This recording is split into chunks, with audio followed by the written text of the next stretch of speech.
बिहार विधानसभा चुनाव 2025 की सरगर्मी के बीच कांग्रेस नेता और लोकसभा में विपक्ष के नेता राहुल गांधी ने हाल ही में महाराष्ट्र विधानसभा चुनाव में कथित सो कॉल्ड मैच फिक्सिंग का आरोप लगाकर एक नया विवाद खड़ा कर दिया है। उन्होंने दावा किया है कि महाराष्ट्र में मतदाता सूची में हेरफेर और मतदान प्रतिशत में असामान्य वृद्धि हुई और यह चुनावी धांधली का ब्लूप्रिंट अब बिहार में लागू हो सकता है। इस बयान पर बिहार में सनसनी मच गई, सियासी संग्राम छिड़ गया। एनडीए की तरफ से तीखी प्रतिक्रिया आई, जबकि महागठबंधन ने इसे जनता के हित में उठाया गया मुद्दा करार दिया है। यह विवाद बिहार के सियासत में नया मोड़ ला सकता है, क्योंकि एनडीए के नेता अब यह कहने लगे हैं कि बिहार चुनाव से पहले ही राहुल गांधी ने महागठबंधन की हार मान ली है। आखिर इसके राजनीतिक मायने, राजनीतिक संदेश क्या है? क्या राहुल गांधी ने वाकई चुनाव से पहले हथियार डाल दिया है? क्या वाकई चुनाव से पहले हार की एक कवायद है? क्या राहुल गांधी ने वाकई में एक तरह से सेल्फ गोल कर दिया है, या फिर चुनाव आयोग पर सवाल उठाकर एक बड़ा दांव चला है? ये राहुल गांधी का मास्टर स्ट्रोक है। इसी मुद्दे पर आज बड़ी डिबेट, लेकिन उससे पहले जान लीजिए राहुल ने चुनाव आयोग पर क्या क्या आरोप लगाए हैं। तो आरोप जो लगाए गए वो ये कि ईसी चुनने वाली टीम में गड़बड़ी की गई, वोटर लिस्ट में नकली नाम जोड़े गए, वोटिंग का आंकड़ा जानबूझकर बढ़ाया गया, बीजेपी को जिताने के लिए फर्जी वोटिंग और सबूतों को छिपा लिया गया। राहुल के आरोप पर सियासत गर्म हो गई है। बीजेपी नेताओं की प्रतिक्रिया भी आई है, आपको सुनवाते हैं। देखिए, इलेक्शन कमीशन बहाना है, अपने आप को हार से बचाना है, एलिबाई एक्सक्यूज बनाना है, इसीलिए संवैधानिक संस्थाओं पर निशाना है। अभी तक सेना पर वो निशाना साध रहे थे, ऑपरेशन सिंदूर को सरेंडर, फेलियर, छुटपुट बताना। फिर सांसदों पर निशाना साधा, सांसदों की तुलना आतंकियों से की जयराम रमेश ने।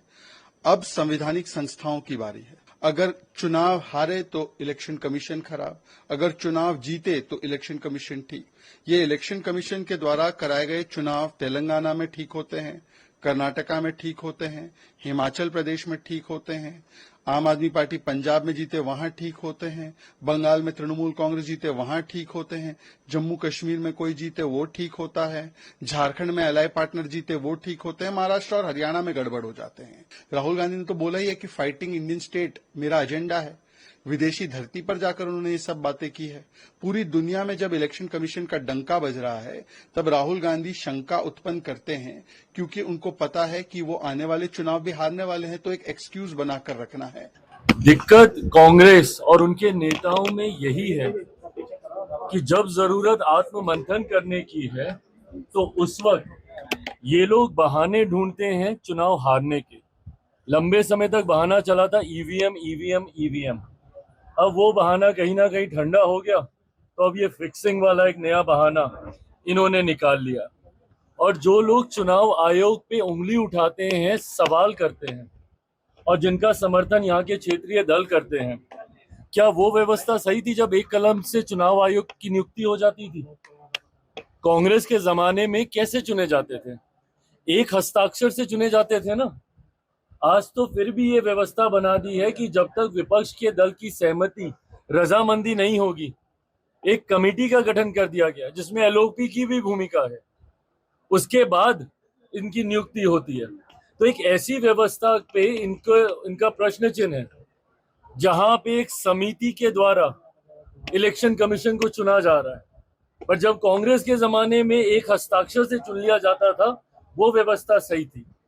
हकीकत है कि अगर इनको किसी एक व्यवस्था में नुक्स निकालने हैं, किसी एक संस्था में नुक्स निकालने हैं, तो वो कॉन्स्टिट्यूशन बॉडीज नहीं है, वो इनकी अपनी पार्टी है, कांग्रेस की पार्टी। उस गांधी महाराष्ट्र चुनाव में भारतीय जनता पार्टी रिगिंग करके, इलेक्शन माल प्रैक्टिस करके बीजेपी जीता है, ऐसा आज आर्टिकल लिखा है। मैं उनसे पूछना चाहता हूं, तेलंगाना में कांग्रेस पार्टी कैसा जीते हैं? तेलंगाना में भी कांग्रेस पार्टी माल प्रैक्टिस किया क्या? तेलंगाना में कांग्रेस पार्टी रिगिंग करके जीते क्या? राहुल गांधी देश के जनता को, तेलंगाना जनता को बताना चाहिए। बिल्कुल ऐसी आरोप करना और उनका इनएफिशिएंसी को, कांग्रेस पार्टी फेल्यूर को भारतीय जनता पार्टी की विजय के ऊपर जनता का दृष्टिकोण बदलाने के लिए जो प्रयास करे, बिल्कुल हम भारतीय जनता पार्टी की तरफ से राहुल गांधी जी का जो स्टेटमेंट है, जो आर्टिकल है, बिल्कुल हम उसको खंडन कर रहे हैं। वहीं बिहार के नेता प्रतिपक्ष तेजस्वी यादव ने राहुल के बयान का समर्थन कर दिया है। के बाद से जब से नरेंद्र मोदी जी प्रधानमंत्री बने तब से जितने भी कॉन्स्टिट्यूशनल इंस्टीट्यूशंस संवैधानिक संस्थाएं सबको हाईजैक कर रखा है। चुनाव आयोग इलेक्शन की घोषणा करता है चुनाव की तारीखों का, उससे पहले बीजेपी की आईटी सेल को पता होता है कि चुनाव कब होना है। तो ये बात तो है, लेकिन इन सब पे हम लोगों की नजरें हैं। लेकिन इसमें तो जो कॉन्स्टिट्यूशनल इंस्टीट्यूशंस है उनको ईमानदारी से जो है चुनाव कराना चाहिए और अपने दायित्वों का निर्वहन करना चाहिए। अगर कॉन्स्टिट्यूशनल इंस्टीट्यूशन अगर बर्बाद हो जाएगा तो लोगों को जस्टिस और न्याय कहाँ मिलेगा। तो सवाल यह कि बिहार चुनाव से पहले राहुल गांधी ने दांव क्यों चला है? क्या चुनाव को कमजोर करने के लिए या फिर बिहार चुनाव में हार की आशंका को देखते हुए फिक्सिंग का शोर मचाया जा रहा है, या राहुल के दावों में दम है,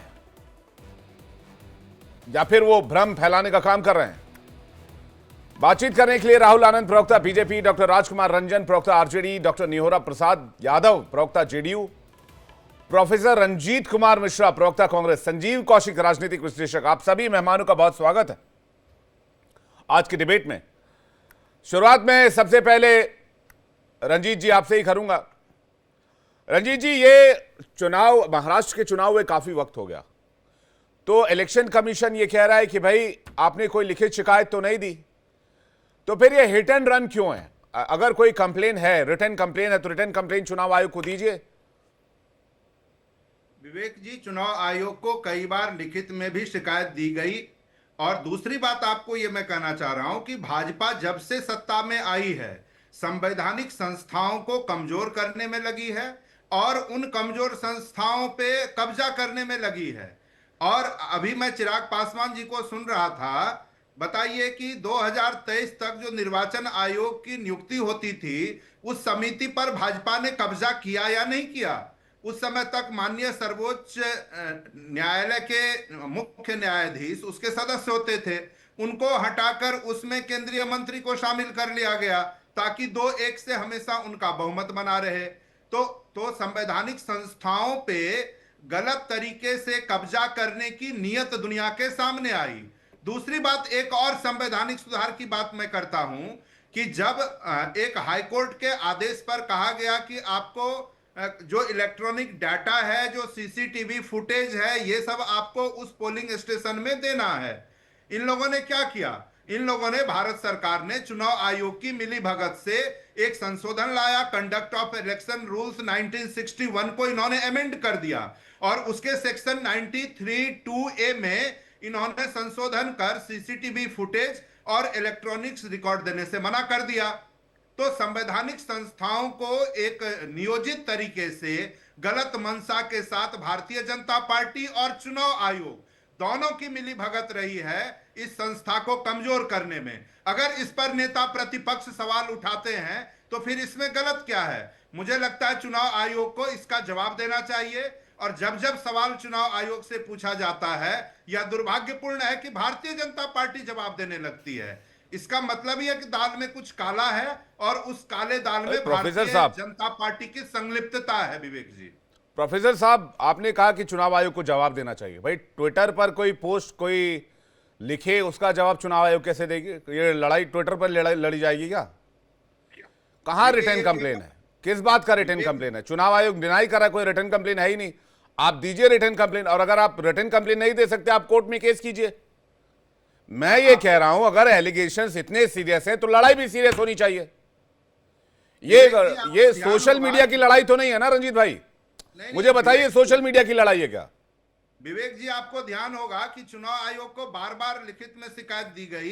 कब दी गई? उसे खारिज कर दिया। ये आपको भी पता है और पब्लिक डोमेन में भी नहीं, है। इस बार ये जो कथित मैच फिक्सिंग वाली जो बात है, ये सिर्फ सोशल मीडिया तक सीमित है कि नहीं, बताइए मुझे। नहीं और ये बिहार चुनाव से ठीक 3 महीने पहले क्यों है? महाराष्ट्र के चुनाव को काफी वक्त हो चुके हैं। उसके बाद बेशक आपने कंसर्न रेज किया था, उसका जवाब आपको चुनाव आयोग ने दिया था। इस पर हम कई बार डिबेट कर चुके हैं। विवेक जी, आपके सवाल पूरे हो गए हों तो आपके 2-3 क्वेरी का मैं जवाब देना चाहता हूं। आप ये पूछ रहे हैं, ये सोशल मीडिया पे है। कल के इंडियन एक्सप्रेस को आप देखिए, उसमें बतौर लेख है राहुल गांधी जी का, हिंदी के अखबारों में भी लेख है, और उसमें उन्होंने सिलसिलेवार तरीके और उसमें विवेक जी उन्होंने सिलसिलेवार तरीके से 5 तरीके से बताया है कि किस तरह से चुनाव में गड़बड़ी की गई। उन्होंने निर्वाचन आयोग की नियुक्ति को लेकर पहला बिंदु उठाया, उन्होंने फर्जी मतदाताओं को सूची में जोड़ने की बात उठाई। जहां भाजपा कमजोर थी, ऐसे 85 विधानसभा क्षेत्र के 12,000 बूथों का उन्होंने उदाहरण दिया कि किस तरह से 5 बजे शाम के बाद 600 की संख्या में उस पर वोटर वोट करने आए। अगर सामान्य एविडेंस कहां है? तो उसमें समय लगता है। एविडेंस कहां है? मैं कह दूं प्रोफेसर रंजीत कुमार ने मेरा अपहरण कर लिया, मुझे फोन पर धमकी दी, लेकिन उसका कोई एविडेंस ही नहीं कर दे पाऊं तो उसका फायदा क्या है? आप किसी भी अखबार में आर्टिकल लिखिए, लेकिन एविडेंस तो होना चाहिए ना भाई। कांग्रेस देश की सबसे पुरानी पार्टी है, एक मजबूत पार्टी है। कांग्रेस के बूथ लेवल पे कार्यकर्ता होंगे, वो एविडेंस दे देंगे, या उनको भी नहीं पता था, सिर्फ राहुल गांधी को पता है? विवेक जी उन्होंने बिल्कुल डाटा के साथ बात की है। ठीक है, और मैं राहुल आनंद जी के पास जा रहा हूं। आप कह रहे हैं डेटा है, लेकिन चुनाव आयोग कह रहा है कि भाई मतदाताओं की जानकारी मतदाताओं की सुरक्षा से जुड़ा हो सकता है, उसको पब्लिक नहीं किया जा सकता। अगर आपको डेटा देखना ही है तो हाईकोर्ट में याचिका डालिए, हाईकोर्ट के सामने वीडियो दिखाए जा सकते हैं। नहीं विवेक जी, मैं ये कह रहा हूं कि राहुल गांधी जी ने अपने लेख में ही उन डाटा का प्रयोग किया है, उनको बताया है कि किस तरह से फर्जीवाड़ा हुआ है। अगर उसे आप बताने का मौका दे तो मैं भी आपको बता दूंगा। अरे भाई साहब, कहां हुए हैं। मैं ठीक है, राहुल आनंद जी से एक बार जवाब ले लूं, फिर आ रहा हूं आपके पास वापस। राहुल आनंद जी, ये है कि जो लोकतंत्र की आस्था पे जो ये चोट मारने की जो कोशिश कर रहे हैं, वो कहीं ना कहीं ये जो संविधान की जो प्रति लेकर जो लहराते हैं, जो विपक्ष के जो प्रतिपक्ष के नेता हैं राहुल गांधी जी, एक संविधान को पॉकेट डिक्शनरी की तरह इस्तेमाल करते हैं। शायद वो इस चीज को भूल गए कि संविधान के अनुच्छेद 324 चुनाव आयोग की स्थापना करता है। ये बिल्कुल क्लियर होनी चाहिए, और वो उसको इतने अधिकार मिलते हैं कि पूरे देश में वो चुनाव निष्पक्ष रूप से तैयार करा सके।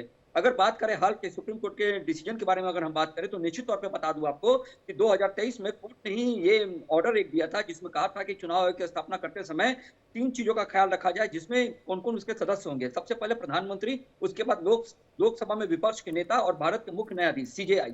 अब सवाल यहाँ ये उठता है कि जिन राज्यों में इनकी सरकार बन जाती है, उस राज्य में तो चुनाव आयोग इनके मन मुताबिक काम करता है, लेकिन अगर जनता द्वारा ये नकारे जाते हैं, वहां पे चुनाव आयोग को ये सेटिंग वेटिंग की बातें बता देते हैं और मैच फिक्सिंग की बातों पे ले जाते हैं। देखिए कांग्रेस पूरी तरह, और आपने अभी दिखाया तेजस्वी यादव जी का भी बयान आपने दिखाया। इस बयान के तहत अगर मैं बात करूं तो आपको मैं एक संदर्भ याद दिला देता हूं, हमारे RJD के साथी बैठे हैं, वो भी इसको बता सकते हैं कि जब पटना के अंदर वोटिंग हो रही थी और लालू गांधी जी के पुत्र को, यानी कि नेता प्रतिपक्ष बिहार के तेजस्वी यादव जी को जब जाना था वोट डालने के लिए, तो वो नहीं गए थे वोट डालने, पटना में रहकर नहीं गए थे, ये कहकर कि मैं नहीं जाऊंगा, देखते हैं क्या होगा, ये कहकर उन्होंने चुनाव छोड़ दिया था।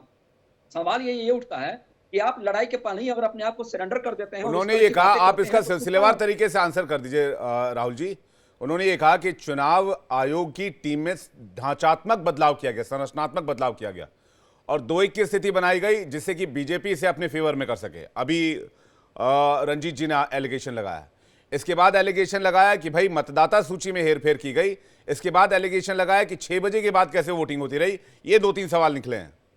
और देखिए, ये मैं पहले सवाल का आपको उत्तर दे दूं, जो आपने मुझे बताया कि चुनाव आयोग पे जो आरोप लगे। सबसे पहले कि आज भी एक पेपर में ही एक आर्टिकल है जिसमें चुनाव आयोग ने इस बात को कहा है कि अगर जब वहां वोटिंग हुई, कोई लिखित शिकायत हमें क्यों नहीं दी गई अब तक विपक्ष के द्वारा, पहली बात। दूसरी बात, जो वोटिंग 6 बजे के बाद की बातें ये कर रहे हैं, तो मैं आपको बता दूं कहीं कहीं टेक्निकल इशू आती है।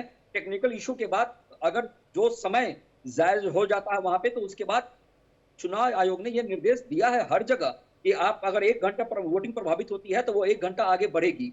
लेकिन देखिए, सवाल वो नहीं है, सवाल ये है कि कांग्रेस क्या करती है, विपक्ष क्या करता है कि चले थे कहां, जाने के लिए जाना है कहां ये मालूम नहीं, अब अपनी भटकती कदमों को मंजिल का दिशा मालूम नहीं। ये हमेशा विपक्ष इस तरह की बातें करके अपने आप को कटघरे में खड़ा कर देता है। मुझे बताएं कि बिहार के अंदर अगर 4 सांसद आए हैं महागठबंधन के, तो क्या वो सिटिंग के तहत आए हैं? अगर बिहार में बीजेपी की सीटें कम अगर हुई हैं तो क्या महागठबंधन को जो बढ़त मिली तो कहीं ना कहीं महागठबंधन में सेटिंग कर ली थी। इस तरह की अगर बातें कहेंगे तो ये ईवीएम का रोना धोना इनका आम बात है, ये करके अपने आप को ही कटघरे में खड़े करते हैं।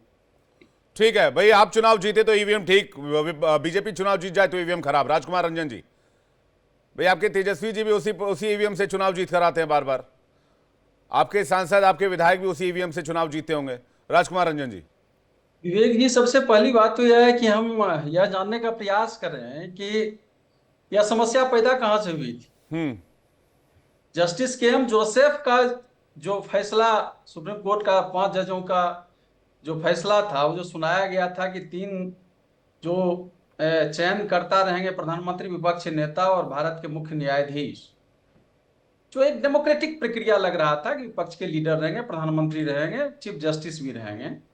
जब तक नियम नहीं बनता तब तक इस तौर पर चयन प्रक्रिया चलती रहेगी। लेकिन सरकार ने राज्यसभा में नियम पारित करके इसमें एक बुनियादी परिवर्तन किया। प्रधानमंत्री रहेंगे, विपक्ष के नेता रहेंगे और एक केंद्रीय कैबिनेट मंत्री रहेगा। समस्या यहां से शुरू होती है कि एक कैबिनेट मंत्री को मनोनीत कौन करेगा? प्रधानमंत्री करेंगे। सवाल है कि चयन प्रक्रिया में एक प्रधानमंत्री, माननीय प्रधानमंत्री और उनके मनोनीत एक सदस्य और विपक्ष के लीडर तीनों रहेंगे, और मनोनीत जो किया जाएगा जाहिर तौर पर जो बहुमत होगा 3 में से वही होगा। समस्या यहां से पैदा होती है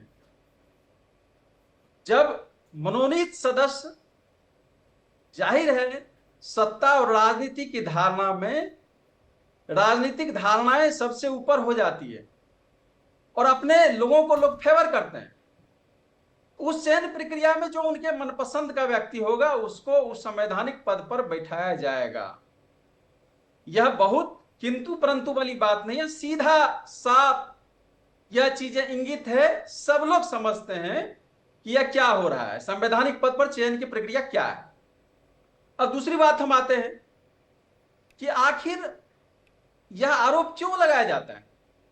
आरोप लगाने का कारण क्या है? जो राहुल गांधी प्रश्न उठा रहे हैं उस प्रश्न पर सही से जांच होनी चाहिए। इंडियन एक्सप्रेस में जो पूरा उनका डिटेल आया है, इंटरव्यूज जिस तरह से आए हैं बिहार प्रभारी के, उसमें साफ उल्लेख है क्या क्या कारण थे महाराष्ट्र में, किस तरह से गड़बड़ियां हुई, 24-48 घंटे में कितना मतदाता सूची में जोड़ दिया गया नाम। यह जांच का विषय है, इस पर गंभीरता से विचार करना चाहिए। दूसरी बात, हमारे माननीय बिहार प्रतिपक्ष के लीडर तेजस्वी यादव ने आज प्रेस कॉन्फ्रेंस में कहा है कि इलेक्शन, निर्वाचन आयोग द्वारा जो घोषित होता है इलेक्शन चुनाव की तिथि, वह तिथि निर्वाचन आयोग से पहले ही भाजपा के आईटी सेल घोषित कर देता है। कब हुआ ऐसा?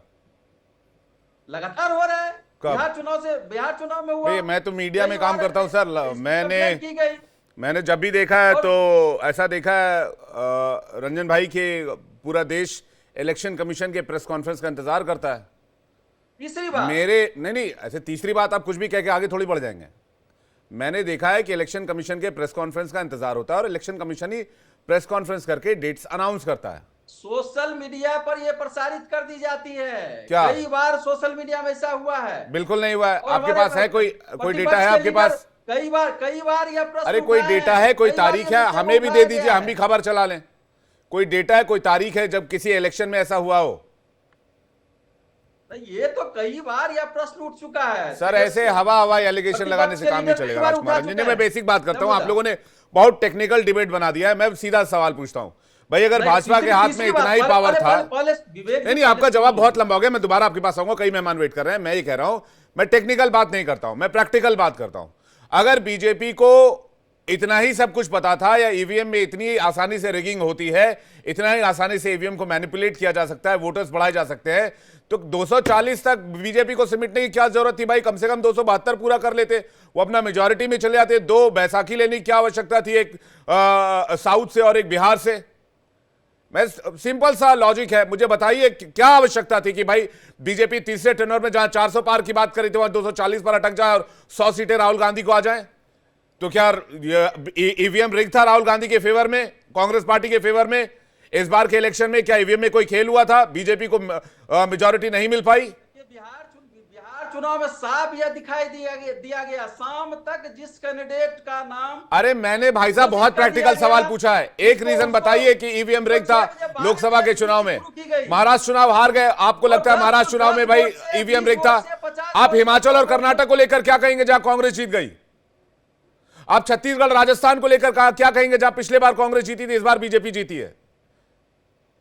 सवाल उठता है कि क्या कारण है, कुछ तो कारण है। अरे सर, कारण यह है कि आपको लोग वोट नहीं कर रहे हैं, कारण यह होगा। और क्या कारण होगा? नहीं तो इलेक्शन कमीशन आपको तो जवाब दे ही रहा है। महाराष्ट्र चुनाव में जैसे 48 घंटा में इतने वोटर लिस्ट में नाम कहां से जुट जाएंगे जो राहुल गांधी प्रश्न उठा रहे हैं? भाई साहब, राहुल गांधी ने जब इलेक्शन के रिजल्ट आए तब भी चुनाव आयोग से सवाल पूछा था। चुनाव आयोग ने बाकायदा लेटर में जवाब दिया, बुलाकर भी जवाब दिया, डेलीगेशन भी मिलने गया, उसको भी जवाब दिया।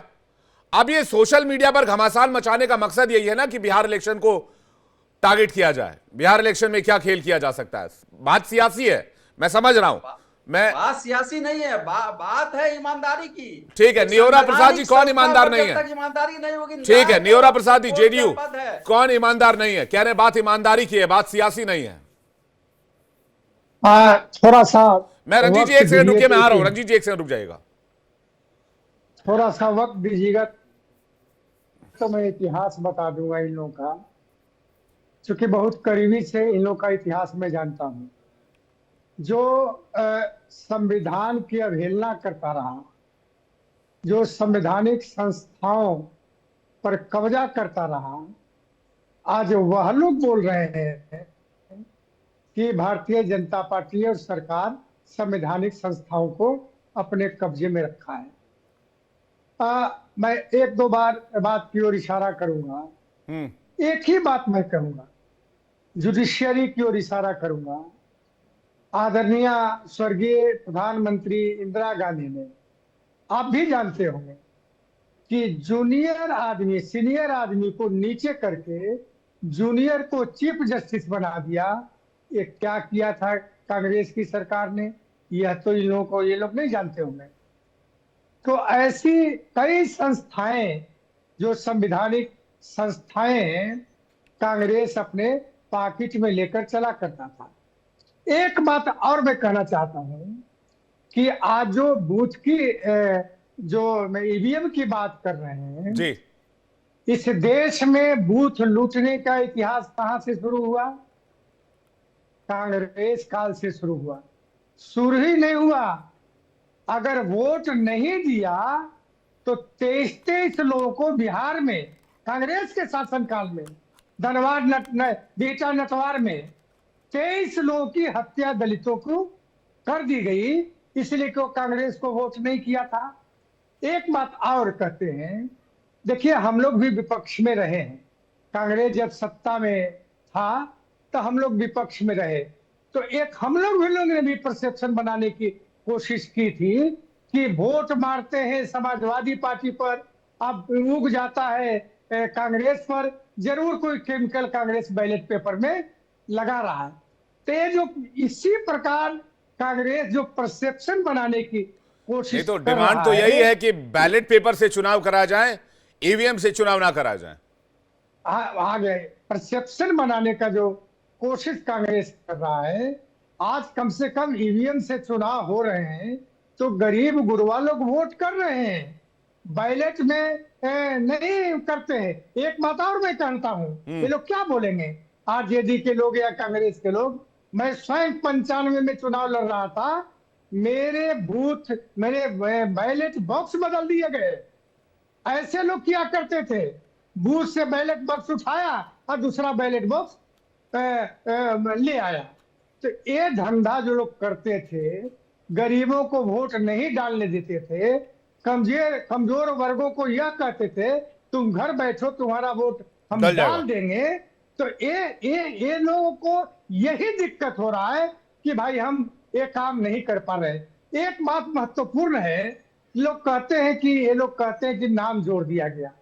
क्या आपने कमीशन को सूची दिया कि अमुक व्यक्ति का गलत नाम जोड़ दिया गया? इलेक्शन के पहले ये सारे तैयारियां होती है कि वोटर लिस्ट में कौन डेथ कर गया, कौन नहीं है, कौन कहां चला गया, उसके आधार पर प्रकाशित होता है। प्रकाशित होने के बाद अगर कांग्रेस ने आपत्ति किया होता तो ये सवाल आज नहीं उठाता। हम लोग भी आपत्ति करते हैं, लेकिन जो प्रक्रिया है उस प्रक्रिया के तहत आप नहीं चलिएगा, अनावश्यक रूप से आप विवाद देश में खड़ा करिएगा, जो संवैधानिक संस्थाएं हैं उस पर अविश्वास करिएगा, तो इसका मतलब है आप भारत के संविधान को न मानने वाले लोग हैं। जी Sanjeev Kaushik ji, due process follow नहीं किया जा रहा, मकसद सिर्फ हंगामा खड़ा करना है क्या? विवेक भाई देखिए, राजनीतिक दलों के किसी सवाल का जवाब तो मेरे पास नहीं है कि उनके जमाने में वो शर्ट खोल के नंगा नाच करते थे तो हम बनियान खोल के नाचेंगे, इसका कोई मतलब नहीं बनता है। कुछ सवाल है जिसका जवाब मिलना चाहिए। इलेक्शन कमीशन से सीधा सवाल और सीधा जवाब। सवाल यह है कि 5 साल में यदि महाराष्ट्र में 41 लाख वोटर बढ़ते हैं और 31 लाख और 5 महीने में 41 लाख बढ़ जाते हैं, तो सवाल तो बनता है ना, मई महीने में 2024 में 9.2% के आसपास में कुल वोटर होते हैं, और वही जब लास्ट में नवंबर में विधानसभा का चुनाव होता है तो 9.70 करोड़, मतलब कि 41 करोड़ उसमें बढ़ जाते हैं। सवाल किससे पूछे जाए, आप मुझे बताइए। और इलेक्शन कमीशन से विपक्षी पार्टियां यदि जाकर के सवाल पूछती है कि ये कैसे इजाफा हुआ, आप हमें विधानसभा के चुनाव का वोटर लिस्ट दे दीजिए और लोकसभा के वोटर लिस्ट दे दीजिए, आप हमें मुहैया कराइए। तो कहा जाता है इलेक्शन कमीशन के द्वारा कि हम 3 महीने बाद आपको मुहैया कराएंगे। 3 महीने बाद भी इलेक्शन कमीशन जब ये मुहैया नहीं करा पाती है, तो बीते मार्च में 29 मार्च को जब सुनवाई हुई तो इलेक्शन कमीशन दोबारा कहता है कि ये तो सारे मतदाताओं के पास है। तो जब सारे मतदाताओं के पास है, खुलेआम है, तो आपको कॉपी पेस्ट करके दे देने में क्या दिक्कत है भाई? विपक्षी पार्टियां यदि मांगती है तो ये संदेह पैदा करता है। अब उदाहरण के तौर पर देखिए, दिल्ली में हमने देखा कि पिछले बार दिल्ली इलेक्शन में एक प्रवेश वर्मा का उदाहरण ले लीजिए, ठीक इलेक्शन के 2 से 3 सप्ताह पहले उनके एक घर से 40 लोगों का नाम ऐड किया गया। तो उस समय उनसे पूछा गया कि 40 लोग अचानक कहां से गए, कौन लोग थे? सुनवाई तो होनी चाहिए, पूछताछ तो होनी चाहिए। तो इस तरह से अचानक जो 5 साल में वोटर बढ़े और 5 महीने में वोटर बढ़े, उस दोनों में इतना बड़ा अंतर, 31 लाख 5 साल में और 41 लाख 5 महीने में, तो सवाल तो पैदा होते ही है। यही पूछा जा रहा है कि आखिर ऐसा हुआ क्यों? आप न वोटर लिस्ट दे पा रहे हैं, न मुकम्मल जवाब दे पा रहे हैं। भारत के इतिहास में पहली बार इस तरह से भ्रष्ट इलेक्शन कमीशन से हिंदुस्तान के लोगों का पाला पड़ा। मैं एक चीज और समझाइएगा मुझे कि भाई सेना कार्रवाई करे तो उस पर सबूत मांगा जाता है, कोर्ट अगर कोई फैसला दे दे तो कोर्ट को रिग कहा जाता है कोर्ट जो है वो सरकार के कंट्रोल में चली गई है। चुनाव आयोग में अगर कहीं किसी राज्य में चुनाव हार जाए तो कहा जाता है, स्पेशली अगर बीजेपी जीत जाए तो फिर ईवीएम रिग हो जाता है। कर्नाटक में ईवीएम का मामला नहीं आता, हिमाचल में ईवीएम का मामला नहीं आता, राजस्थान छत्तीसगढ़ पिछली बार जीते थे उस पर ईवीएम का मामला नहीं आता। तो ये सब ऐसा क्यों लगता है कि मोदी विरोध के चक्कर में तमाम संस्थाओं का विरोध शुरू हो गया है? और आपने जो टेक्निकल सवाल पूछा उस पर चुनाव आयोग ने पॉइंट वाइज जवाब दिया, 4 पॉइंट में रिप्लाई किया है। महाराष्ट्र विधानसभा चुनाव के दौरान सुबह 7 बजे शाम 6 बजे तक मतदान केंद्र पहुंचे 6,40,87 जी भाई, मुझे बोलने दीजिए, आप हमें दिग्भ्रमित मत कीजिए। और औसतन करीब प्रति घंटे 58 लाख वोट डाले गए। मेरी बात तो सुन लीजिए ना। 2024 के इलेक्शन में 58.22% मतदान हुए थे, और लास्ट टाइम में जो फाइनल रिकॉर्ड आया वो रिकॉर्ड आया लगभग 66.5% के आसपास में आया, जो 7.83% का जो बढ़ोतरी हुआ। आप मुझे बताइए कि ये अचानक कैसे बढ़ोतरी हुई? क्या अरे तो आप जो कांग्रेस के उम्मीदवार थे, कांग्रेस के जो अधिकृत एजेंट थे, क्या कर रहे थे? बूथ लेवल के कार्यकर्ता क्या कर रहे थे? चुनाव आयोग कह रहा है उन्होंने रिटर्निंग ऑफिसर को कोई रिटर्न कंप्लेन नहीं दी। इवन इलेक्शन के बाद भी, चुनाव के बाद भी रिटर्निंग ऑफिसर को कोई कंप्लेन नहीं गया। हम चुनाव आयोग से सवाल पूछ रहे हैं, जवाब भारतीय जनता पार्टी दे रही है, जवाब आप दे रहे हैं। चुनाव आयोग को मैं कहां कौन सा जवाब दे रहा हूं सर? मैं तो बहुत प्रैक्टिकल बात कर रहा हूं, मैं तो दोनों पक्षों की बात कर रहा हूं। मैं कह रहा हूं कि चुनाव आयोग को वोटर लिस्ट, अरे मैं तो दोनों पक्षों की बात कर रहा हूं। आप मुझे बता दिए 100 सीटें कांग्रेस की कैसे आ गई लोकसभा चुनाव में? क्या ईवीएम में सेटिंग हो गई थी? राहुल गांधी 2 जगह से चुनाव कैसे जीत गए? ईवीएम में सेटिंग थी। किसको पता नहीं था कि नहीं, राहुल गांधी 2 जगह से चुनाव कैसे जीत गए? ईवीएम में सेटिंग थी। आप मुझे बताइए। मेरी बात तो सुनिए, मैं तो प्रैक्टिकल सवाल पूछ रहा हूं, फिर आप बोलेंगे भाई मैं चुनाव आयोग की तरफ से सवाल पूछता हूं। मेरे सवाल का जवाब मिलना चाहिए ना। हम जो सवाल, मेरे सवाल का जवाब नहीं मिलना चाहिए। राहुल गांधी 2 जगह से चुनाव कैसे जीत गए? क्या सेटिंग थी ईवीएम में? मैं वही बोल रहा हूं कि जहां एक तरफ सारे लोग 100 समझ सीटें रहे हैं कांग्रेस कि को कैसे आ गई? क्या सेटिंग थी ईवीएम में? बीजेपी 240 पर कैसे रुक गई? बीजेपी को दो पार्टियों से अलायंस क्यों करना पड़ा? क्या सेटिंग थी ईवीएम में? विवेक भाई वो 100 सीटें नहीं होती, वो 200 सीटें होती यदि सचमुच में सही ढंग से काम किया गया होता। तो सारे मैं वही तो पूछ रहा हूँ कि आखिर चुनाव आयोग से ये सवाल पूछे जा रहे हैं, तो चुनाव आयोग को मुकम्मल जवाब देने के बजाय चुनाव आयोग शेरो शायरी में दे तो रहा चुनाव आयोग ने 4 पॉइंट में आपको जवाब दिया। भाई साहब कल के एलिगेशन पे जवाब दिया है। मैं कहता हूं ये सोशल मीडिया पे ढिंडोरा पीटने से नहीं होगा, कोर्ट चले जाइए, कोर्ट से ही मामला सेटल होगा। आप लोग गए ना राफेल में, कोर्ट गए, किस मुद्दे पर कोर्ट नहीं गए? आप मुझे बताइए, गए कि नहीं गए? आखिरी बात आखिरी बात, ये वही चुनाव आयुक्त है जो इलेक्टोरल बॉन्ड के मामले में यदि उससे सफाई मांगी गई, उससे कहा गया तो वो कोर्ट तक को धता बता रहा था 3 महीने बाद देंगे। जब पीठ पर चाबुक लगी तो 24 घंटे में पूरा आंकड़ा लेकर के अरे तो लगी ना, वो है ना, सिस्टम काम कर रहा है ना, आप ही मान रहे हैं सिस्टम काम कर रहा है ना, आप मान रहे हैं ना। अरे भाई सिस्टम काम कर रहा है, आप मान रहे हैं ना। मैं कह रहा हूं सिस्टम काम कर रहा है, आप मान रहे हैं ना। कोर्ट के चाबुक की बात नहीं मानती है। अरे तो सिस्टम काम कर रहा है, आप मान रहे हैं ना। ये आप जाइए फिर लगवाइए चाबुक आप, अगर आपको इतना विश्वास है तो। मांगा था 3 महीने का समय मांगा था, और जब अरे कोर्ट ने चाबुक मैं लगाई तो कह रहा हूं सर, कोर्ट से एक बार और चाबुक लगवा दीजिए अगर आप इतने हमारे आश्वस्त है तो। रंजीत कुमार जी काफी देर से कुछ कहना चाह रहे हैं। रंजीत कुमार जी। विवेक जी, मैं ये कह रहा हूं कि जहां अभी संजीव कौशिक जी ने समाप्त किया कि जैसे महाराष्ट्र का मैं उदाहरण दूं, कुल वयस्कों की संख्या महाराष्ट्र सरकार के हिसाब से, सरकारी आंकड़े के हिसाब से 9.54 करोड़, यानी 9 करोड़ 54 लाख, और वहां वोट कितने बने? 9 करोड़ 70 लाख। भाई ये कहां से आ गए वोटर? दूसरी बात कि ये जो शाम 5 बजे या 6 बजे के बाद के मतगणना की, ये मतदान की बात कर रहे थे कौशिक जी, तो उसमें 76 लाख वोट पड़े हैं, थोड़े बहुत वोट नहीं पड़े हैं। और 2009 से 24 तक यदि आप देखें तो आधे % से 1% का इजाफा अधिकतम होता था, और कभी कभी आधा % कम भी हो जाता था। विवेक जी, इस बार ऐसा क्या चमत्कार हो गया कि 8% से अधिक वोट बढ़ गए उन कुछ घंटों में? तो सवाल तो उठते हैं ना, और सवाल लाजमी है आपके यह कह देने से कि चुनाव आयोग ने सबका जवाब दे दिया। मैं इलेक्शन कमीशन का जवाब पढ़ के सुना दूं आपको। नहीं आया विवेक जी, मैं वही कह रहा हूं कि आपके यह कह देने से कि सबका जवाब, मैं इलेक्शन कमीशन का जवाब भी आपको रंजीत भाई पढ़ के सुना देता हूं, क्योंकि दर्शकों के संज्ञान में दोनों बातें होनी जरूरी है। आपके आरोप और इलेक्शन कमीशन का जवाब। इलेक्शन कमीशन ने अपने बयान में कहा, महाराष्ट्र चुनाव के दौरान मतदाता सूचियों को अंतिम रूप देने के बाद 9 करोड़ 77 लाख 90,752 मतदाताओं के मुकाबले प्रथम अपीलीय प्राधिकारी डीएम के समक्ष केवल 89 अपीलें दायर की गई और द्वितीय अपीलीय अधिकारी सीओ के समक्ष केवल 1 अपील दायर की गई। इसलिए पूरी तरह से स्पष्ट है कि 2024 के महाराष्ट्र विधानसभा चुनाव आयोजित होने से पहले कांग्रेस या किसी अन्य दल को वोटर लिस्ट को लेकर कोई शिकायत नहीं थी। विवेक जी, फोटो के साथ वोटर लिस्ट उपलब्ध करवाने की मांग कांग्रेस पार्टी ने बार बार की, चुनाव आयोग ने क्यों नहीं उपलब्ध करवाया? मैं कह रहा हूं इसका जवाब, जब 9 करोड़ 77 लाख 90,752 मतदाताओं की सूची कांग्रेस पार्टी को सौंपी गई, उस समय यह शोर क्यों नहीं मचाया गया? यह शोर रिजल्ट आने के बाद क्यों मचाया गया? मैं बस सीधा सवाल पूछ रहा हूं। विवेक जी, ये चुनाव आयोग की दलील है, ये मैंने कोई अपने भाई खाते सवाल नहीं निकाला है, ये चुनाव आयोग ने कहा है। विवेक जी, एक बात बताइए, जब पूरे वयस्कों की संख्या 9 करोड़ 54 लाख ही थी तो 9 करोड़ 70 लाख कैसे हो गया? 5 वर्ष में 31 लाख मतदाता बढ़ते हैं, और 5 महीने में ऐसा क्या चमत्कार हो गया कि 41 लाख मतदाता बढ़ गए? और इस पर अगर विपक्ष सवाल उठाता है तो चुनाव आयोग उसका जवाब क्यों नहीं देता है?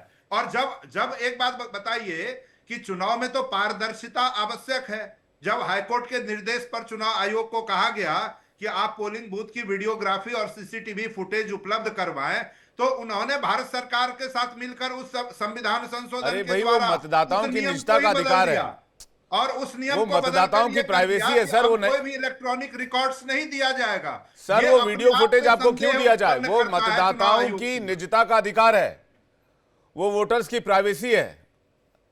आपको पता है इस देश में चुनाव ऐसे ही होते हैं, वोटर्स की प्राइवेसी का ख्याल रखा जाता है। इवन हम रिपोर्टर्स भी जब फील्ड में जाते हैं, हम ये नहीं पूछ सकते हैं आप किसको वोट करने जा रहे हैं या आपने किसको वोट किया है।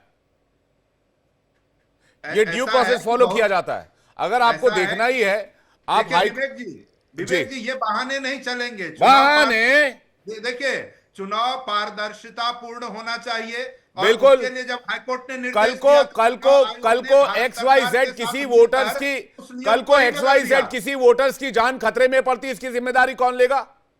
अच्छा विवेक जी एक बात नहीं बताइए। ये फालतू की बात नहीं खींचे कि ये अच्छा, बहानेबाजी विवेक जी, नहीं आपने- चलेगी। अच्छा, कल को विवेक जी, कोई आपने- वोटर अगर मुश्किल में फंस जाता है, किसी पार्टी का कोई भी सपोर्टर उस वोटर के ऊपर हमला कर देता है, तुमने फला पार्टी को वोट क्यों किया, इसकी जिम्मेदारी कौन लेगा? अगर वो वीडियो फुटेजेस बाहर आते हैं तो नहीं उसमें ये वो वीडियो फुटेज नहीं है कि किसने किसको वोट दिया। मैं आपको विवेक जी सीधा सा 2 सवाल पूछता हूं जल्दी से प्लीज। हाँ, दूसरे मेहमान के पास जाऊंगा मैं। नहीं भाजपा के प्रवक्ता भी कह रहे थे, बताइए माननीय सर्वोच्च न्यायालय के चीफ जस्टिस को क्यों हटाया गया उस कमेटी से? क्या नियत खराब नहीं थी? क्या उस सरकार कमेटी की? में एलओपी नहीं है? नहीं तो एलओपी उसमें- क्या कर रहे हैं? उसमें तो नहीं एलओपी तो- क्या कर रहे हैं उसमें फिर? नहीं, तो अगर उसमें एलओपी की एक- कुछ चली नहीं रही है तो उस कमेटी में एलओपी का क्या मतलब है? इसलिए कि 2-1 के बहुमत से वो अपना निर्णय थोप सके। ये आपको भी नहीं तो ये बात तो अभी तक एलओपी ने नहीं बताई कि निर्णय थोपा गया। राहुल आनंद जी के पास आ रहा हूं। राहुल आनंद जी, काफी गंभीर सवाल उठ गया, मुझे लगता है आपको इसका जवाब देना चाहिए। राहुल आनंद जी प्लीज। ठीक है रंजीत भाई, एक सेकंड वापस आ रहा हूं। राहुल आनंद जी इसका जवाब मैं आ रहा हूं, इसके बाद नियोरा जी, इसके बाद मैं आ रहा हूं, और राजकुमार रंजन जी। बहुत कम आ रही थी। फ्रैंक के प्रश्न का उत्तर, इनके प्रश्न को जरा रिपीट कर दिया जाए विवेक जी। नहीं ये धांधली की बात कर रहे हैं बार बार। अब विवेक जी सबसे पहले इनके प्रश्न का अगर उत्तर दे तो ये चीज बिल्कुल बता दूं मैं आपको, कर्नाटका में अभी इन्हीं की सरकार है। मैं डाटा वाइज आपको बताता हूं। देखिए 2018 से 23 में कर्नाटका में खास करके 24 लाख वोटर जुड़ जाते हैं और 2023 से 25 में 47 लाख वोटर जुड़ जाते हैं। और ये खुद अपने आप को कटघरे में खड़ा कर रहे हैं कि इनकी सरकार अगर कर्नाटक में रिपीट हो गई तो इसका मतलब इन्होंने वोटर को जोड़ा होगा, क्योंकि अगर 2 साल में 47 लाख वोटर अगर जुड़ जाते हैं तो कहीं ना कहीं इसका मतलब ये है कि ये लोग स्वयं अपने आप में धांधली कर रहे हैं। मैं आपको एक प्रश्न और बताता हूं। आप आ जाइए झारखंड में। झारखंड की अगर हम बात कर ले तो निश्चित तौर पर झारखंड में देखा जाए तो झारखंड की जो वोटर है वो लगभग 3,85,000 नए वोटर ऐड हो जाते हैं 2024 में देखा जाए तो इसका मतलब ये है कि अगर भारतीय जनता पार्टी कहीं अगर हार रही है तो आप कहीं हेर फेर कर रहे हैं या फिर इस तरह की घटना होता था। आपको एक संस्कार और याद रखना चाहिए कि जब चुनाव आयोग को पारदर्शिता में लाने के लिए टीएन सेशन नाम के व्यक्ति को भी याद रखना चाहिए, जिसपे कांग्रेस ने आरोप लगाया था जब वो निष्पक्ष चुनाव कराने की जो कोशिश कर रहे थे 1987 में। टीएन सेशन तो सबसे पहले इंदिरा गांधी जी ने अपोज किया था उसका। आपको एक बात यहाँ और जानने की जरूरत है। देखिए विपक्ष हर वक्त ऐसी गलतियां करता है जिसके वजह से विपक्ष अपने आप को कटघरे में खड़ा कर देता है। देखिए निश्चित तौर पे अभी मैं बताऊं, बिहार की अगर चुनाव की रणनीति में देखा जाए तो तेजस्वी यादव जी आरजेडी को सबसे ज्यादा सीट मिली थी भाजपा के बाद। तो इसका मतलब कि इनके जो वोटर हैं इन्होंने अपने वोटर को सेटिंग कर वोटर लिस्ट में नाम जुड़ाया होगा और आया होगा। देखिए ये चीजें बिल्कुल स्पष्ट हैं विवेक जी कि विपक्ष के कहानी और कथनी में बहुत फर्क है। ये बिल्कुल ऊंट और सियार की तरह हो गए हैं। नहीं राहुल आनंद जी, इनका सवाल यह है कि अगर आरोप इलेक्शन कमीशन पे है तो इलेक्शन कमीशन के बोलने की जगह बीजेपी और एनडीए के लोग क्यों बोलने लग जाते हैं? देखिए इलेक्शन कमीशन से बीजेपी एनडीए का तो कोई लेना देना नहीं है। जी बिल्कुल। मैं आपको एक चीज बता दूं, मैं आपको चीज बता दूं, आज जो विपक्ष की जो हालात है ना वो अहम रूपम। रंजीत भाई रुक जाइए, एक सेकंड में आ रहा हूं आपके पास।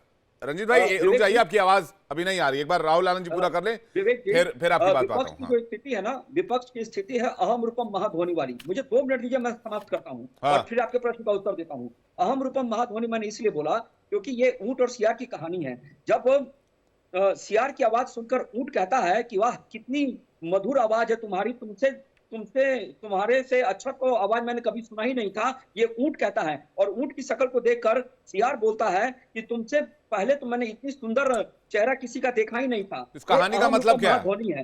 ठीक उसी प्रकार जो विपक्ष है बिल्कुल यही है। चिल्ला कौन रहा है, कह कौन रहा है, इसके ऊपर जाइए। आपको मैं एक चीज और बता दूं कि जो चुनाव आयोग पे जो प्रश्न उठाते हैं, क्या उनको संविधान में आस्था पे भरोसा है? सबसे पहली बात। दूसरी बात अगर मैं करूं कि जिस स्टेट में, जिस राज्य में अगर ये जीत जाते हैं उस राज्य में चुनाव आयोग निष्पक्ष काम करता है। यानी कि अभी का मैं बता दूं, जम्मू कश्मीर में भारतीय जनता पार्टी ने सबसे ज्यादा काम किया था और दिखाया था, लेकिन फिर भी वहां हम नहीं जीते। और खुद इनके मुख्यमंत्री ने कहा था कि चुनाव आयोग को मैं धन्यवाद करता हूं क्योंकि उन्होंने निष्पक्ष चुनाव कराया। तो देखिए सिंपल बात है, उस समय राहुल गांधी वहां जाते हैं और जाकर अपने जो उनके विधायक जीतते हैं उनको शपथ भी दिलवाते हैं। लेकिन यहाँ समस्या बिल्कुल यही है कि जब बिहार के राजकुमार रंजन जी कुछ कहना चाह रहे हैं। राजकुमार रंजन जी जाते हैं कि यह देश को यह जानना जरूरी है कि राहुल गांधी ने जो प्रश्न उठाया है या माननीय तेजस्वी जी ने जो बिहार चुनाव 2020 का चुनाव जो था उस पर बार बार चीफ इलेक्शन कमीशन को लिखा कि 2024 के लोकसभा चुनाव, महाराष्ट्र के संदर्भ में मैं बात करना चाहता हूं कि 2024 के लोकसभा चुनाव और तुरंत 5 महीने के बाद विधानसभा चुनाव हुआ, 31 लाख नए वोटर जुड़ गए। यह देश को जानना जरूरी है। विवेक जी, क्या ऐसा होता है क्या इतने कम समय में 41 लाख नए वोटर जुड़ जाएंगे? आखिर मूल समस्या क्या है, कहां गड़बड़ी है? यह चिंतन का विषय है, सोचने का विषय है, जांच का विषय है, लोकतंत्र को जो कमजोर किया जा रहा है उसका विषय है। बिहार के चुनाव में क्या हुआ? 6 बजे तक जिन प्रत्याशियों को घोषित कर दिया गया कि वो विजय हुए, चुनाव प्रक्रिया को रोक दिया गया। 12 बजे रात में चुनाव प्रक्रिया को फिर शुरू किया गया और 1 बजे रात में घोषित कर दिया जाता कि 10 वोट से हार गए, 50 वोट से हार गए। और बार बार बिहार विपक्ष के लीडर हमारे तेजस्वी यादव ने बार बार निर्वाचन आयोग को लिखा, उस पर क्या हुई? कोई कंक्रीट बात हुई? कोई जांच आयोग बैठा, कोई उस पर मंथन किया गया? जिस बात को आप कह रहे हैं कि लोकतंत्र को कमजोर करने की बात या लोकतंत्र को कमजोर किया जा रहा है, संविधान पर यह एक तरह का कुठाराघात है जो सोचनीय का विषय है कि निर्वाचन आयोग एक ईमानदारी का पद है, लोकतंत्र का मजबूत खंभा है, न्याय का एक प्रतिबिंब है। अगर वहां प्रश्न उठता है तो निश्चित तौर पर उस पर जांच होनी चाहिए, सही से उस प्रक्रिया को जानना समझना चाहिए और चुनाव आयोग को इस पर अपनी बात रखनी चाहिए। ठीक है, लेकिन आपने जो 31 लाख की बात की, अगर 10 करोड़ वोटर में 31 लाख का आंकड़ा ले, 41 लाख 41 लाख तो कितना होता है? 4% होता है, 0.4% होता है, कितना परसेंट होता है? जोड़ लीजिए। हमारे राजनीतिक विश्लेषक बैठे हुए हैं कि क्या इतना 5 महीने में इतने परसेंट का इजाफा हो सकता है क्या? नियोरा प्रसाद यादव जी, ये जो दलील दी जा रही है कि भाई इतने महीने में इतना इजाफा क्यों? हालांकि एक बात बता दूं आपको, जो एलिगेशन उस समय लगाया गया था उसकी डिटेल्ड कॉपी इलेक्शन कमीशन के वेबसाइट पर दिसंबर 2024 में अपलोड कर दी गई थी, वहां पर सारे सवालों का जवाब है। इसलिए इलेक्शन कमीशन की तरफ से बार बार ये कहा जा रहा है कि ये हंगामा एक ही पॉइंट को लेकर बार बार क्यों उठाया जा रहा है, जबकि जवाब दिया जा चुका है। लेकिन ये जो आंकड़ों की बात हो रही है भाई, 41 लाख वोटर 5 महीने में कहां से आ गए? क्या ऐसा मुमकिन है? निहोरा प्रसाद यादव जी, क्या लगता है आपको? देखिए, वोटर लिस्ट में नाम ऐड करने का अनवरत प्रक्रिया चलता रहता है।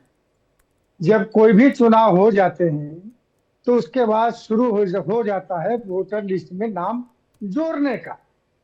और चुनाव जब नजदीक आता है उस समय 2-3 बार मेरा अनुभव जो है, 2-3 बार अपील किया जाता है कि जो 18 वर्ष की आयु पूरा कर चुके हैं वो अपना नाम वोटर लिस्ट में ऐड करा लें।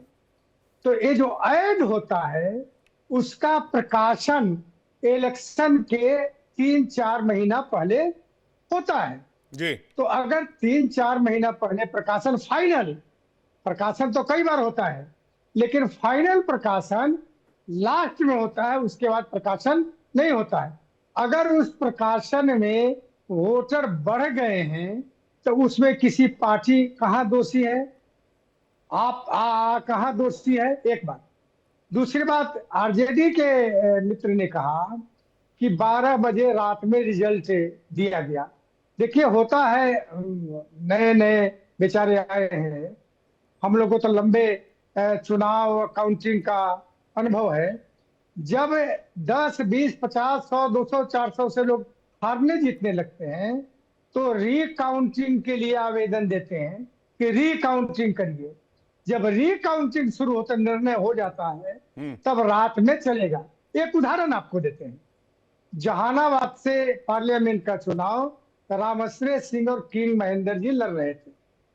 वहां भी थोड़ा सा वोटों का फर्क था तो हुआ कि नहीं रीकाउंटिंग कराया जाए। तो रीकाउंटिंग जब कराया गया तो भोर हो गया रीकाउंटिंग करते करते। अब उसमें आरोप लगाइएगा कि भाई रीकाउंटिंग आप रात में करा रहे हैं, या रिजल्ट रात में दे रहे हैं, तो मुझको लगता है कि ये बिल्कुल तर्क संगत नहीं है। तीसरी बात मैं कहना चाहता हूं, संजीव जी जो राजनीतिक विश्लेषक हैं, विद्वान आदमी हैं, विद्वान ही आदमी विश्लेषक हो सकता है। सवाल इन्होंने उठाया, क्योंकि हम लोग कार्यकर्ता है से पार्टी के हैं और काउंटिंग एजेंट भी रहे, बूथ एजेंट भी रहे, सारा चीज देखा हम लोगों ने। देखिए भाई साहब, जब आप विपक्ष में जाइएगा तो नए नए तर्क मिल जाते हैं, और जब पक्ष में रहिएगा तो तर्क समाप्त हो जाते हैं। जब आप पक्ष में थे तो हम लोग भी कि उन बूथ पर कितने वोट पोल हुआ, पोलिंग एजेंट से मंगवाते थे और जोड़ते थे।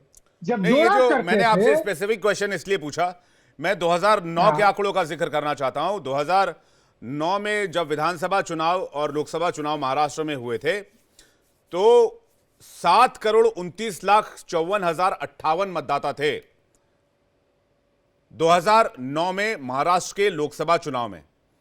2009 में ही जब विधानसभा चुनाव महाराष्ट्र के कराए जाते हैं, सभी स्क्रीन पर पैनलिस्ट को लीजिएगा, 7,59,68,312 मतदाता हो जाते हैं संजीव कौशिक जी। तो जब 2009 के संजीव कौशिक जी एक सेकंड में आ रहा हूं। संजीव कौशिक जी, जो बढ़ोतरी है वो 30 लाख की है और 2024 के इलेक्शन में 39 लाख की है। तो पहले के आंकड़े ना बताकर सिर्फ 2024 के आंकड़े बताना, 2009 में 30 लाख मतदाता कैसे जुड़ गए थे भाई? 2009 में ऐसा क्या हो गया था? 2009 के लोकसभा विधानसभा चुनाव में बहुत इतर आपका 2014 का भी नहीं है, 27 लाख वोटर जुड़े थे सिर्फ लोकसभा और विधानसभा चुनाव के 5 महीने के दरमियान। 30 लाख इस साल जुड़े थे 10 साल पहले, और आपका जाके 2024 में 39 लाख जुड़े। क्या फर्क है? कितना बड़ा फर्क है? मतलब आप भी ये मानते हैं कि ये सामान्य बात है कि 5 ये एक प्रक्रिया है, मैं कह रहा हूं। अगर आंकड़ों के लिहाज से देखें, मैंने आंकड़े आपके सामने रखे हैं, 5 महीने में 30 लाख वोटर 2009 में कैसे बढ़ गए? आपके पास इसका कोई जवाब है? मैं वही तो पूछ रहा हूं कि आप भी इसे सामान्य मानते हैं कि 5 साल में 31 लाख बढ़े और 5 महीने में 41 लाख बढ़े, दोनों बात बराबर है। आप 5 साल की बात नहीं कर रहा सर, 2009 लोकसभा चुनाव, 2009 विधानसभा चुनाव की बात कर रहा हूं मैं, सिर्फ 5 महीने की बात कर रहा हूं। तो विधानसभा का चुनाव एक विधानसभा से दूसरे विधानसभा सत्र का, आप तो यही आंकड़ा दिखा रहे हैं ना। ये नहीं नहीं नहीं, बढ़ा हुआ है साहब। आपने क्या कहा? आपने ये कहा कि 2024 के जो लोकसभा चुनाव हुए और 2024 के जो विधानसभा चुनाव हुए, वो जो फेस है, मैं वो फेस पकड़ के बात कर रहा हूं। जनता को ये बात समझने दीजिए। यदि आप ईमानदारी से ये बात कहना चाहते हैं तो आप बताइए कि पिछले लोकसभा के चुनाव और उसके बाद वाले लोकसभा के चुनाव में कितना बढ़ा, वो बताइए। मैं सिर्फ ये कह रहा हूं कि विधानसभा, मैं सिर्फ ये कह रहा हूं कौशिक भाई, विद ड्यू रिस्पेक्ट, मैं सिर्फ ये कह रहा हूं, मैं सिर्फ पर्टिकुलरली 2009 से लेकर 2024 तक के आंकड़े देख रहा था। 2009 में भी सेम ट्रेंड था, 30 लाख वोटर बढ़े थे 5 महीनों में। शब्दों की बाजीगरी नहीं चलेगी विवेक भाई, मैं बिल्कुल फिर कुछ भी शब्दों की बाजीगरी, आंकड़ा मैंने पीछे को उठा लिया तो शब्दों की बाजीगरी हुई, पुराना आंकड़ा खींच लिया मैंने। तो देश की जनता को यह जानना बेहद जरूरी है कि 5 साल में जितने बढ़े 31 लाख, केवल 5 महीने में 41 लाख बढ़ गए। अरे भाई साहब, 5 महीने में 2009 में 30 लाख वोटर जुड़े थे सिर्फ 5 महीने में लोकसभा। मैं इतनी आसान सी बात कह रहा हूं संजीव भाई, आप इसको घुमा दे रहे हैं। मैं फिर से क्लियर करता हूं, साफ सीधी सी बात सुन लीजिए। 2009 लोकसभा चुनाव 7,29,54,058 वोटर, 2009 विधानसभा चुनाव महाराष्ट्र 7,59,68,312 वोटर, इजाफा 30,14,254 का 5 महीने में, 30 लाख का इजाफा। मैं सिर्फ यही, वही तो बात मैं कह रहा हूं। आप दूसरे तरीके से कह रहे हैं। हम जो सवाल पूछ रहे हैं उस सवाल का जवाब नहीं मिल पा रहा है। मैं सिर्फ ये कह रहा हूं कि देखिए विवेक भाई, इलेक्शन कमीशन संदेह के घेरे में है। भारत विश्व का सबसे बड़ा लोकतांत्रिक देश है, गर्व है हमें कि हम हिंदुस्तान में रहने वाले लोग हैं। और इलेक्शन कमीशन के किसी भी कृत्य पर यदि कोई प्रश्न चिन्ह खड़ा होता है तो इलेक्शन कमीशन का कर्तव्य बनता है कि वो देश की जनता को संतुष्ट करे कि नहीं, सब कुछ पारदर्शी है और सब कुछ बेहतर तरीके से हो रहा है, आपको प्रश्न चिन्ह खड़ा करने के लिए इस तरह की नौबत नहीं आनी चाहिए। लेकिन जब इलेक्शन कमीशन पर्देदारी की बात करने लगे, वो शेर व शायरी वाले अंदाज में बात करने लगे, हारे हुए प्रत्याशी के बारे में बात करने लगे, वो मुकम्मल जवाब नहीं दे। और जवाब आपने अभी बात आई टीएन सेशन की, साहब टीएन शेषन वो आदमी थे जो टीएन शेषन सत्ता से टकराने वाले लोगों में से थे, इसलिए उनका नाम आज भी सम्मानपूर्वक लिया जाता है। लेकिन जब election commission, chief election commission सत्ता के चरणों में लोटपोट होने लगे, उसके साथ घुलने मिलने लगे, तो प्रश्न पैदा होंगे। इसका कोई एविडेंस तो होगा? चलिए जुबानी जमा खर्च है कि चीफ का इलेक्शन कमिश्नर जो है वो सत्ता के साथ हो लिया, सत्ता के पक्ष में हो लिया। फिर मैं कहूंगा कि भाई अगर सत्ता के साथ ही इलेक्शन कमिश्नर होता तो 272 सीटों में बीजेपी को क्या इतराज था? क्यों उनको एनडीए के थर्ड फेज में उनको 2 बैसाखियों की जरूरत पड़ती? प्रैक्टिकली देखिए ना इन चीजों को। आप फिर बोलिएगा कि कांग्रेस 200 सीट पार हो जाती अगर ऐसा नहीं होता तो। विवेक भाई यदि उन्होंने अपने ताकत का इस्तेमाल, राहुल आनंद जी कुछ कहना चाह रहे हैं? ठीक है, जल्दी से मैंने आंकड़ा रख दिया। देखिए मैं तो सवाल ही पूछ सकता हूं, बाकी आप लोगों का जवाब है। राहुल आनंद जी कुछ कहना चाह रहे हैं, उसका रंजीत जी आपके पास। राहुल आनंद जी।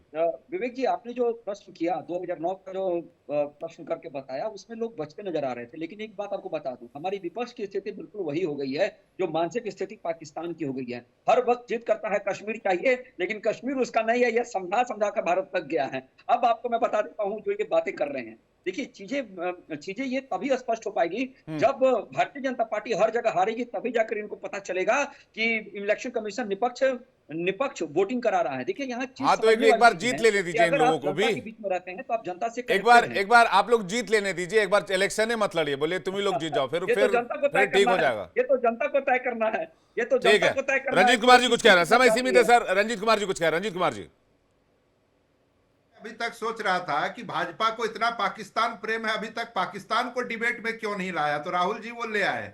दूसरी बात कि ये टीएन सेशन के समय में श्रीमती इंदिरा गांधी की बात कर रहे हैं, मुझे लगता है कि ये तथ्यात्मक तैयारी करके आना चाहिए। 93, 94, 95 में TN session chief election commissioner थे और श्रीमती इंदिरा गांधी जी ने उनको कैसे डिस्टर्ब कर दिया, तो मुझे लगता है कि ये सब बात ठीक नहीं होती है। एक ही बात देखिए, कुल मिला के विवेक जी ये है कि भारतीय जनता पार्टी जब से सत्ता में आई है संवैधानिक संस्थाओं को कमजोर करने में इसको अगर उल्टा करके देखें, चुनाव आयोग उसका एक रंजीत अच्छा भाई, उदाहरण। इसको मैं अगर पलट दूं तो जब से आप सत्ता से दूर हुए तभी से संवैधानिक संस्थाएं खतरे में क्यों हैं? विवेक जी आपके वकालत करने से कुछ नहीं होगा। आप आप सवाल पूछ सकते हैं, मैं क्यों नहीं पूछ सकता? मैं भी इसी देश का आजाद नागरिक हूं भाई साहब, कमाल बात है। आप एक सवाल बार बार पूछ रहे हैं क्या कि कर्नाटक में या अन्य राज्यों में जहां जीत हुई वहां क्या मसला है। बिल्कुल, एक बात आप समझ लीजिए, सेलेक्टिव यूज भी एक कोई चीज होता है, हर जगह ये यूज नहीं करते। महाराष्ट्र में भी 85 विधानसभा क्षेत्र में 6 बजे के बाद 76 लाख वोट इन्होंने डलवा दिया। तो हम क्या कहें कि सारे सीटों पर अगर कांग्रेस पार्टी को दबाना उखाड़ना ही मकसद होता तो राहुल गांधी 2 जगह से चुनाव क्यों जीत जाते? हो सकता है उनको एक जगह हरवा दिया जाता ताकि उनकी थोड़ी इमेज पर भी डेंट होता। अगर इलेक्शन कमीशन का इतनी आसानी से इस्तेमाल हो सकता तो नहीं, तो ऐसा भी तो हो सकता है कि प्रधानमंत्री जी 6 राउंड तक हारते रहे तो पूरा ही चुनाव हार जाते अगर रिगिंग नहीं होती तो। ये मैं वही कह रहा हूं ना, अब आपका सवाल बन गया, लेकिन मैं सवाल करूं तो वो वकालत हो जाता है। नियोरा जी कुछ कहना चाह रहे हैं, जल्दी नियोरा जी, 10 सेकंड सर। मैं सामान्य तरीके से कहना चाह रहा हूं विवेक जी कि जब मैच हारता है तो रेफरी को कहता है कि पक्षपात कर दिया, या एम्पायर को कहा कि पक्षपात कर दिया। वही हाल एक कांग्रेस और आरजेडी वाले लोगों का है। बताइए, इतना डेमोक्रेटिक कंट्री है, अगर जो है सवाल उठा रहे हैं कि वोटरों और जनता के साथ इस तरह व्यवहार किया गया, बड़े आंदोलन देश में हो जाता। अगर मतदाताओं के खिलाफ कोई निर्णय अगर देश में हो जाए तो जनता, इस हिंदुस्तान की जनता चुप बैठने वाले नहीं है। नहीं, कवायद मुझे लगता है कहीं ना कहीं बिहार इलेक्शन को लेकर की जा रही है, और बिहार इलेक्शन से पहले ऐसे कई सवाल, ऐसे कई विवाद, ऐसे कई सियासी संग्राम देखने को मिलेंगे। आप मेहमानों का बहुत शुक्रिया। समय